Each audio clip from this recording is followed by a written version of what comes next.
Robots and automated machines have always been a part of spaceflight ever since the world's most famous one, Sputnik, ushered humanity into the era of space exploration, and to this day, they are an integral part of people's presence in space. Every gram launched into space is very expensive, and when humans are part of the payload, these expenses accrue significantly.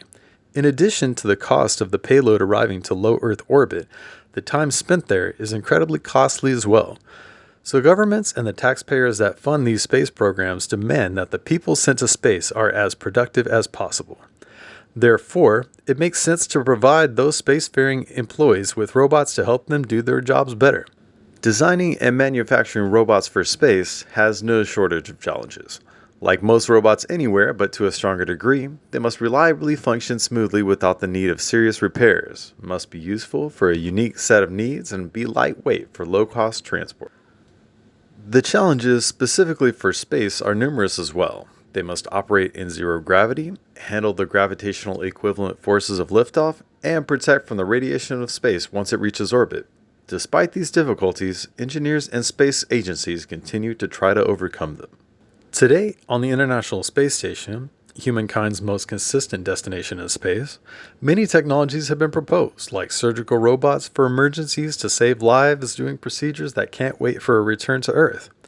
Instead of the robotic Canadarm, which swivels from a stationary base, a robotic arm on a rail could access and repair all parts of any space station's interior, including the Tiangong space station operated by the People's Republic of China. The Russian Federation's Skybot F-850, the world's second humanoid robot in space, arrived to the International Space Station in 2019. Though developed for the purpose of replacing humans on spacewalks, it was only able to plug cables together and return to Earth that same year. A bold attempt at robotics on the ISS was spearheaded by the United States National Aeronautics Space Administration, or NASA, with Robonaut 2. With its two five-fingered hands, torso, backpack, and golden helmet, it was a semi-autonomous humanoid machine designed to work alongside astronauts. NASA and the Defense Advanced Research Projects Agency, or DARPA, worked with General Motors to design, manufacture, and test the Robonaut and Robonaut 2 at Johnson Space Center in Houston, Texas.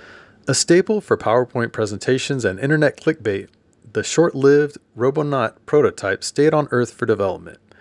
As the Robonaut 2 arrived to the International Space Station in 2011, it generated a flurry of excitement upon being presented to the public and successfully completing a series of tests. However, after faulty wiring caused the robot to be inoperable, it ultimately failed to provide consistent and useful labor-saving service for the crew on the International Space Station and returned to Earth in 2014.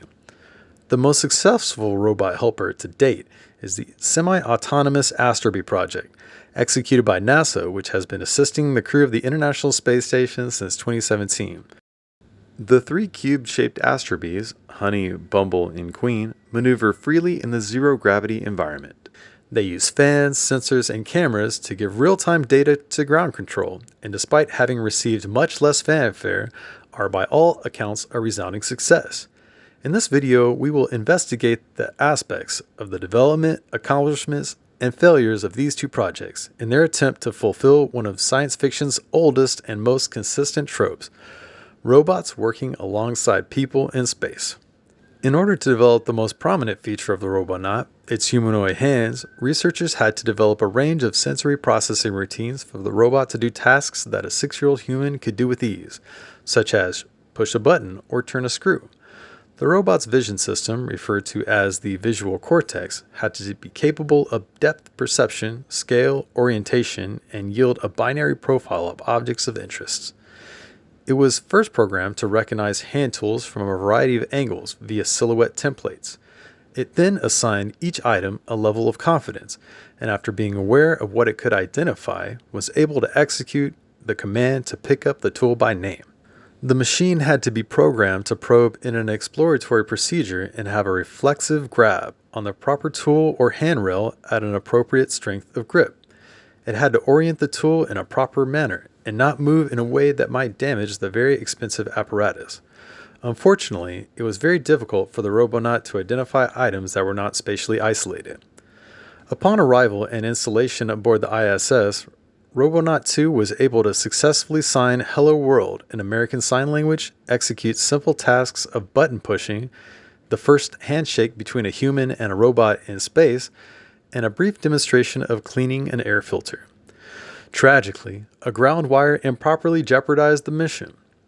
The electronics were damaged in a way that was too difficult and complicated for the crew members to accomplish with their limited tools and capabilities orbiting 17,500 miles per hour around the planet. The robot was returned to Earth, and a new prototype, Valkyrie, is in the works for further investigation of humanoid robotic assistance to astronauts. For the Astrobee project, engineers at the Ames Research Center had to develop an entirely new method of travel using air fans for maneuverability in zero gravity. Engineers were able to provide it maneuvering capabilities so the robot could travel to any part of the space station and perform a series of automated tasks.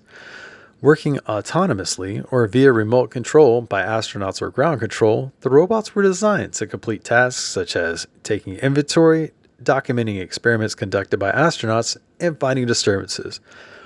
The mobility is made possible specifically by two impellers on either side of the Astrobee that pressurize interior plenums that provide airflow to 12 exterior nozzles that are present on every single face of the free flyer, resulting in 6 degrees of freedom holonomic control.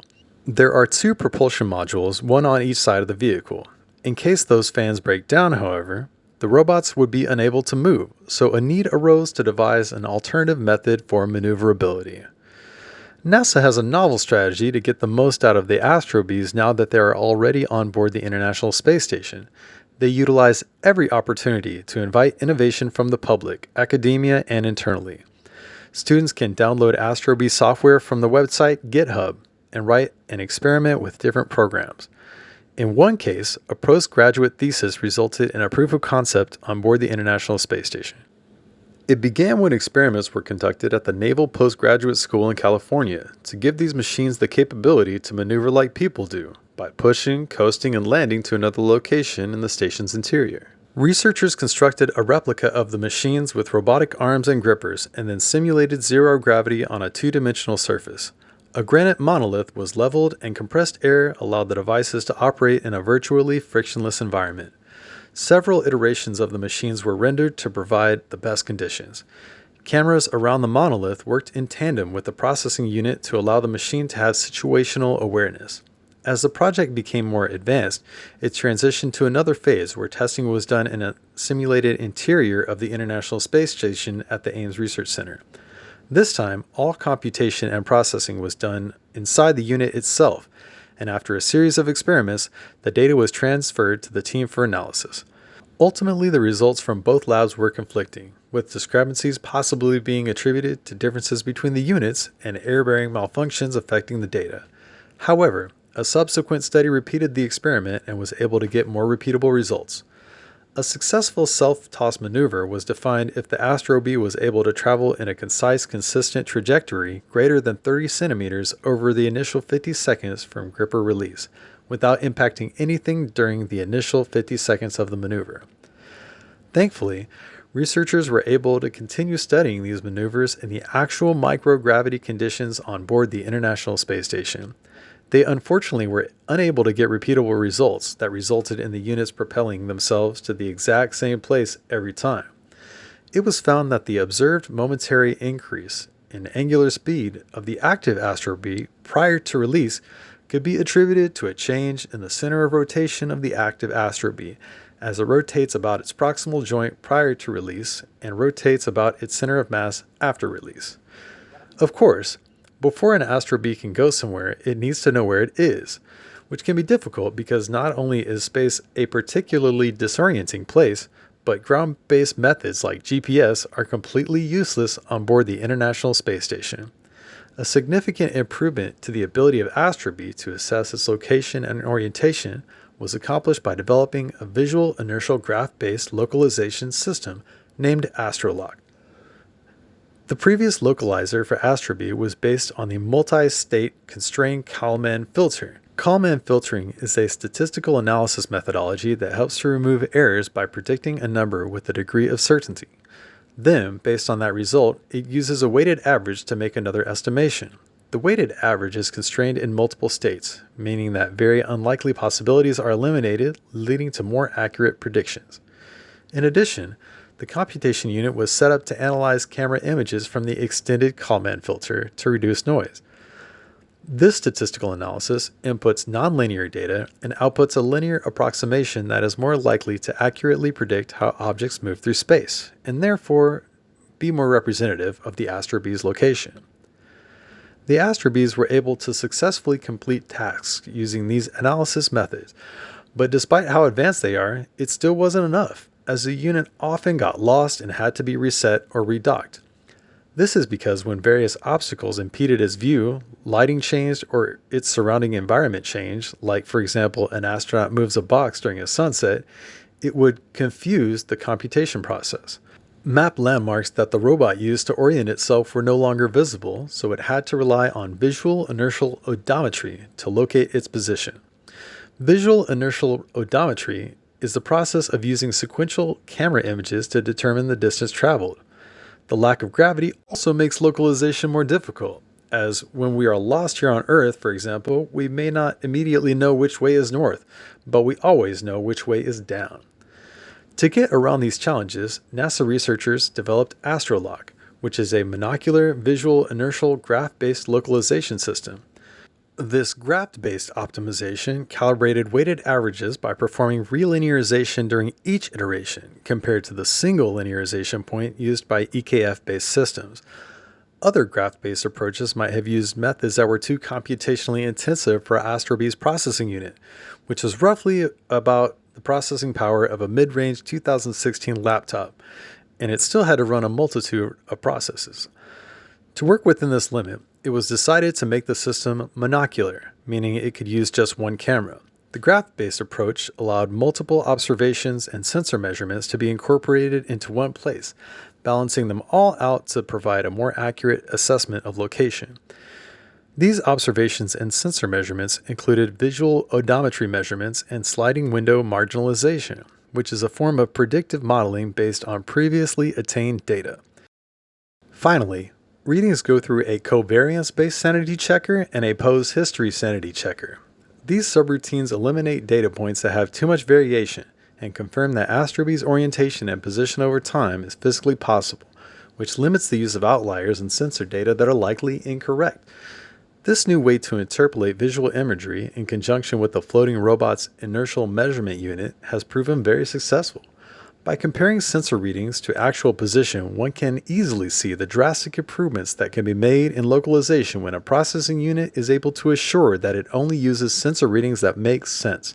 AstroLoc builds upon localization software from several projects, including ROVIO, which stands for Robust Visual Inertial Odometry, developed at the Ames Research Center, the SPHERES project, which stands for Synchronized Position Hold, Engage, Reorient Experimental Satellites, also the OFKIS project, Optimized Kais Visual Inertial State Estimator, developed in Switzerland, among many others. Aspects of this process have already been vetted by years of research and application. After simulating and finalizing the team's best iteration of the software, it was time for it to be tested repeatedly on Astrobees in the International Space Station. AstroLoc demonstrated significant improvements in position, orientation, velocity, and inertial measurement unit bias estimation compared to the previous localizer, as the difference between ground truthing and localization of the robot have been dramatically reduced. By all metrics, AstroLoc's software is a very successful project that has made the Astrobee more reliable and useful for the workers on board the International Space Station. As for the Astrobee self-toss experiments, researchers concluded that in the future, closer scrutiny should be given to the angular and linear velocity of the unit from which the appropriate torque is applied by the joint, in addition to the best angle for the gripper to release and capture. The importance of the findings, however, helped to give engineers more options and maneuverability in a zero-gravity environment, so that they are not reliant on one way for the robot to move around. If the fans break down, the unit is stationary and loses its core functionality in providing assistance to ground control and crew members in assessing conditions in all parts of the orbital facility. In the future, robots will need to take on a greater role in operating the Lunar Gateway space station, which is due to orbit the moon as part of NASA's Artemis project. The space station will not be crewed all 12 months of the year, but science experimentation is planned to take place in their absence. Therefore, robotics in space require much more development in the future as reliability, dexterity, and maneuverability must be improved to ensure future exploration in space. The Astrobee is assisting astronauts as we speak, and NASA regularly invites students to write software for experiments and then watch a video link of the experiments take place in real time. This has proven very successful, as crowdsourcing is an excellent way to acquire free labor and to generate public support that NASA needs to maintain its share of the national budget that elected leaders allocate for it on a yearly basis. As for the failure of the Robonaut project, in the future, hopefully NASA will simplify the internal hardware of the robot to make sections of it more modular and easier to repair. If a problem with the machine can be isolated to an internal partition, perhaps software can alert users to the specific problem and a spare on board can easily replace the faulty one. The next version can be built with failures expected and repairs can be quick and simple to execute. The successor to Robonaut 2 is tentatively Valkyrie, which is designed to walk on surfaces like perhaps the Moon or Mars, but at the time of writing is unable to do so autonomously without being attached to cables. In conclusion, while the Robonaut failed to deliver labor-saving services to the cosmonauts, taikonauts, and astronauts on the International Space Station, it provided extremely valuable insight into not only a better way to build robots for space, but better procedures to address potential failures if and when they happen. The testing for new ways of maneuverability went from a postdoctorate study by one individual at a naval academy in California to a published study backed by a team of researchers to actual testing on board the ISS. Using a simple gripping arm with 2 degrees of freedom proved not to be a novel way to move the device to an intended destination, but future researchers have a jumping-off point to continue new ways to address the challenge. Seeing that the Astrobees are currently more reliable, it is likely that NASA could assign them a greater role. It would seem prudent to consider them to be robotic assistants to assist in extravehicular activities when repairs are needed on the exterior of the space station. In the vacuum of space, the impellers have no air to push around to propel them, so alternative methods of maneuverability are absolutely a challenge that will have to be addressed. The Astrobees, with their software-focused approach to innovation, allowed improvements to be made by researchers on Earth that have significantly improved localization and helped the machines further fulfill their mission to assist workers in space. Just as dogs walked alongside humans as our best friends as we migrated throughout the world and established civilizations, robots will float alongside humans as we migrate throughout space and establish a foothold around the solar system. It is studies like these by academia, space agencies, and industry that have allowed us to push further into places that we've never been before. As we continue to explore space, the knowledge that we earn through these studies will help us survive with humankind's new best friend, robots, by our side.